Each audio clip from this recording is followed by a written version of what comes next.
Salut les amis, j'espère que vous allez bien. Aujourd'hui on se retrouve pour une vidéo qui est je pense très attendue. Je vous fais le unboxing de mon premier sac Chanel. Je dis premier parce que j'espère que ce sera pas le dernier. Voilà, juste avant de commencer la vidéo, je voulais juste faire un disclaimer. Chacun fait ce qu'il veut de son argent. C'est un montant d'argent qui est conséquent à mettre dans un sac. Mais c'est mon argent, je l'ai volé à personne. J'ai travaillé pour. Donc je fais ce que je veux. Voilà, peut-être que vous, votre kiff c'est autre chose. J'en sais rien, les cartes Pokémon, les voitures, peu importe. Moi je respecte votre passion. Respectez la mienne. Merci.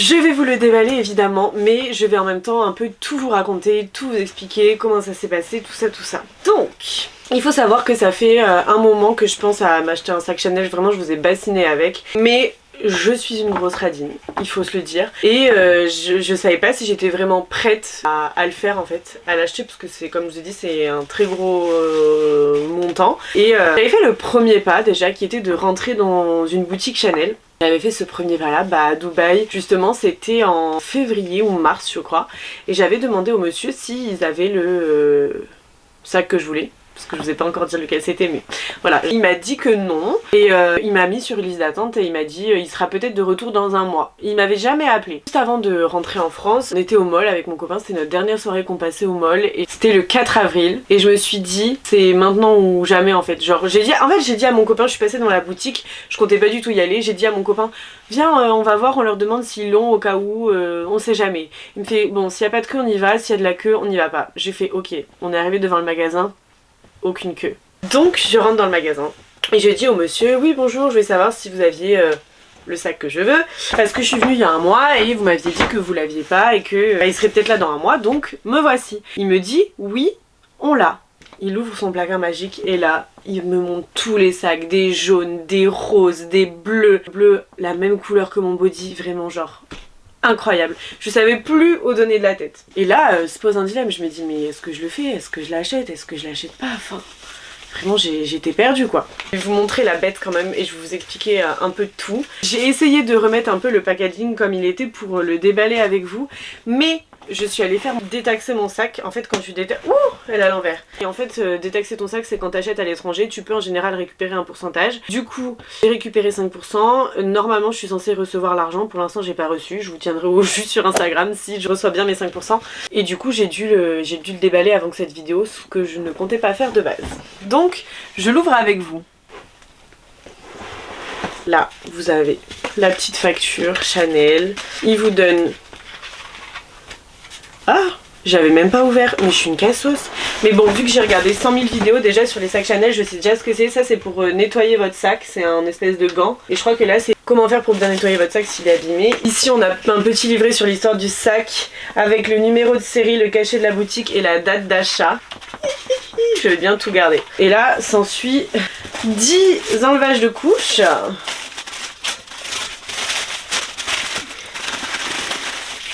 Ceux qui connaissent un peu Chanel, ils savent déjà ce que c'est le sac. Hop. Si vous saviez comment j'ai le seum, genre j'ai pas touché à mon sac dès que je l'ai acheté. J'ai dû ouvrir mon sac là, faire l'unboxing comme ça, comme je vous le fais au plein milieu de l'aéroport, genre aucune émotion, j'avais trop le seum. Donc, voilà la bête. Donc j'ai choisi le Timeless, le Classic Flap, c'est l'iconique de la maison j'ai envie de dire. Je l'ai pris en cuir caviar parce qu'il est beaucoup moins salissant, il s'abîme beaucoup moins rapidement. Donc voilà à quoi il ressemble, et j'ai pris les bijoux trop en doré parce que tous mes bijoux sont dorés, donc je me suis dit que ça irait mieux. Voilà la bête, je vais vous expliquer un petit peu maintenant tout comment ça s'est passé, je vais vous dire le prix, tout ça évidemment. Donc je reprends mon histoire, on rentre dans le Chanel avec mon copain car il n'y a pas de queue, le mec me montre tous les sacs et je me dis ok il me le faut, genre je le veux, c'est le moment en fait, c'est le moment ou jamais. Et en fait le monsieur m'explique, parce que je lui dis mais je suis venue il y a un mois, vous m'aviez dit que vous l'aviez pas, enfin comment ça se fait? Et là le monsieur me dit mais madame on a les sacs 3-4 jours par mois. Et je leur dis mais est-ce que vous pensez que je pourrais le trouver à Paris? Parce qu'en plus je comptais passer un jour sur Paris, j'avais prévu d'aller chez Chanel justement à Paris. Et il me dit mais enfin je veux dire je peux pas du tout vous assurer qu'il sera à Paris parce que il est de moins en moins disponible. Et c'est là que je me suis dit c'est vrai, entre l'augmentation des prix, parce que vraiment le sac il fait mais que augmenter. Et je pense qu'ils veulent vraiment se rapprocher d'une politique comme de la maison Chanel, si vous connaissez les maisons de luxe et tout ça. Et je me suis dit mais meuf, est-ce que tu vas prendre le risque de pas l'acheter à Dubaï juste pour l'acheter à Paris, alors que tu sais même pas s'il va être disponible à Paris, donc ça veut dire que s'il faut tu vas rater l'occasion, ça se trouve il y aura une hausse des prix entre temps, enfin genre je me suis dit t'as aucune certitude de l'avoir sur Paris et là il est devant toi, t'es en train de l'essayer, donc meuf, go en fait. Et là je me dis ok je le prends, sauf que maintenant ok je le prends, d'accord, mais ce sac là, ce petit sac, il coûte des milliers d'euros, sauf que moi, dites-vous, je suis venue au mall à Dubaï, je n'avais même pas prévu d'acheter quoi que ce soit et du coup je paye tout en Apple Pay. J'avais pris que mon téléphone. Donc je m'apprête à me dire mais vas-y comment je vais faire pour payer et tout. Je commence à me faire des virements de mon compte sur un autre, je commence à virer l'argent et tout et là je vois que les plafonds ils sont dépassés donc que je peux pas dépenser plus. J'étais en sueur, j'étais là vraiment, j'étais trop mal. Je demande à mon mec de m'avancer, qu'après je le rembourse patati patata, enfin genre tout un charabia. Et là la meuf elle me passe le truc pour mettre la carte. J'ai payé en Apple Pay 5000 euros. 5000 euros en Apple Pay, c'était mon plafond quotidien sur une de mes banques.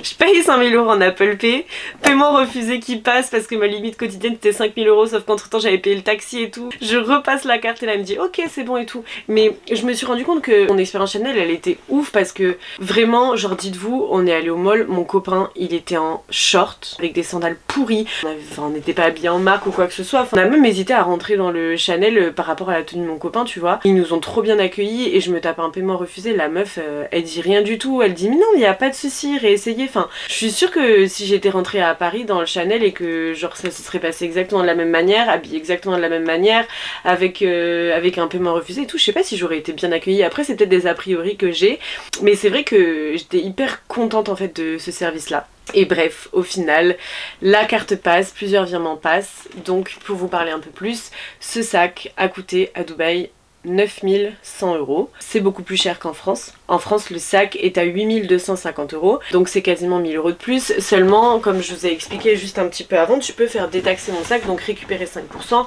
Récupérer 5% de 9100, je sais plus, ça fait quelque chose comme 450 euros. Bref, en tout, le sac il te revient à peu près à 8600 euros. Donc ça fait 400 euros de plus que le prix en France. Mais je me suis dit, meuf, déjà t'habites pas à Paris, donc ça veut dire que rien que monter à Paris en train, l'aller-retour ça va te payer 100 euros l'aller, 100 euros le retour, si tu payes l'hôtel sur place, les taxis, les ci, les ça, au final t'arrives largement aux 400 euros de différence, surtout que je suis même pas sûre de l'avoir à Paris parce que ils veulent vraiment essayer de moins se le vendre, etc. Je me suis dit meuf, 400 euros de différence, tu l'as devant toi. Genre est-ce que tu veux vraiment passer à côté en te disant peut-être que tu l'auras à Paris ?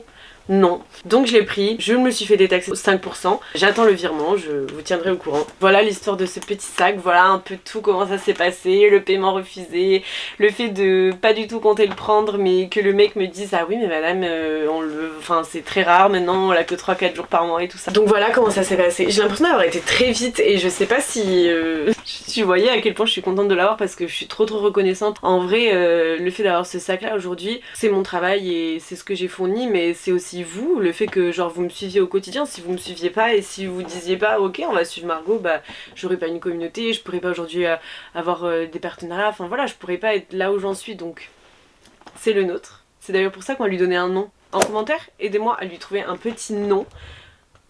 Il mérite, hein. Franchement il mérite. Et je veux qu'il soit à votre image. Mais voilà, je suis très contente, je vais vraiment le garder précieusement, je vais pas le sortir tout le temps. Je vais le laisser le maximum de temps à Dubaï. J'aimerais aussi beaucoup le blanc. Mais le monsieur de Chanel m'a dit que c'était très salissant, même si je m'en doute. Mais après voilà, honnêtement là je vais essayer de commencer mon petit historique d'achat chez Hermès. Si vous avez des petits conseils aussi par rapport à la maison Hermès. Voilà, je suis une fan de sacs. Et j'aimerais vraiment beaucoup plus parler de luxe sur cette chaîne. Bah évidemment je vais pas m'acheter des sacs tous les jours, j'ai pas les moyens. Mais c'est vrai que si j'achète des sacs de luxe ou si je m'achète des articles de luxe, j'aimerais bien pouvoir en parler avec vous. J'aimerais bien que ce soit pas quelque chose qui soit tabou. Parce que moi c'est quelque chose que j'aime vraiment. Et c'est le début de ma chaîne, on est 4000. Donc je me dis bah en fait c'est maintenant ou jamais. Si je parle pas de luxe maintenant, je pourrais pas en parler si un jour j'en ai je sais pas de 1 million. Donc j'aimerais bien savoir si c'est quelque chose qui vous intéresse. Je suis en train de me rendre compte que là j'ai filmé que pendant 13 minutes. Je pensais vraiment que j'allais vous faire une vidéo de 45 minutes. J'ai l'impression d'être passée très vite. J'ai l'impression d'être passée à côté un peu, mais je sais pas, c'était peut-être le stress, l'excitation, la peur de dire des choses qu'il faut pas dire et tout parce que ça peut... Je sais que tout le monde n'a pas les moyens de s'acheter un sac comme ça. Sincèrement je vous souhaite de vous faire plaisir et d'acheter des choses qui vous plaisent. Je vais peut-être vous le montrer de plus près parce que je vous l'ai montré que de loin. Donc hop, il est comme ça. En fait c'est un double rabat, donc tac, et à l'intérieur il est rouge. Ici vous avez la petite protection et l'intérieur du sac est comme ceci, je sais pas si vous voyez bien, si je montre bien. Et ouais, je l'aime trop, je l'aime trop. Je vais le vous montrer porter aussi, vous pouvez le porter de plusieurs façons. La façon un peu, je dirais, classique, c'est au niveau de l'épaule comme ça. Je fais 1m68, donc c'est vrai qu'à ma taille, il est parfait. Après, la chaîne, je la trouve... Enfin, j'ai l'impression qu'elle bug. Je sais pas si c'est que moi. Bref, vous pouvez la mettre en bandoulière. C'est vrai que la bandoulière, elle est assez courte. Pour quelqu'un comme moi qui fait 1m68, je sais pas si on se rend bien compte, mais il est pas très long. Vous voyez, là, j'ai pas de manteau et tout. Mais moi, j'aime bien. Vous pouvez le porter comme ça, évidemment. Je trouve qu'il va vraiment avec absolument tout. C'est ça que j'aime sur ce sac. Vous avez la petite poche derrière, comme ça. Puis voilà, quoi. Je l'aime, je suis contente de l'avoir. J'espère que c'est que le début d'une petite collection. Et puis voilà, j'espère que cette vidéo vous a plu, que vous a aidé. Si un jour vous comptez, je sais pas, vous faire plaisir avec un sac comme ça, que vous allez aimer ça comme moi, n'hésitez pas à me poser des questions en commentaire ou qu'on discute de ce sujet-là, à me dire ce que vous en pensez, tout ça, tout ça. Merci pour votre bienveillance, merci de me suivre. N'hésitez pas d'ailleurs à me suivre sur Instagram. Et puis voilà, je vous fais des très gros bisous.